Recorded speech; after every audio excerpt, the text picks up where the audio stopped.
நம்மை ஆளுமுகம்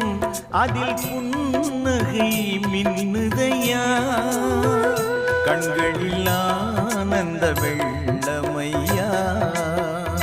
கண்களில் ஆனந்த வெள்ளமையா அவன் ஆறுமுகம் நம்மை ஆளுமுகம்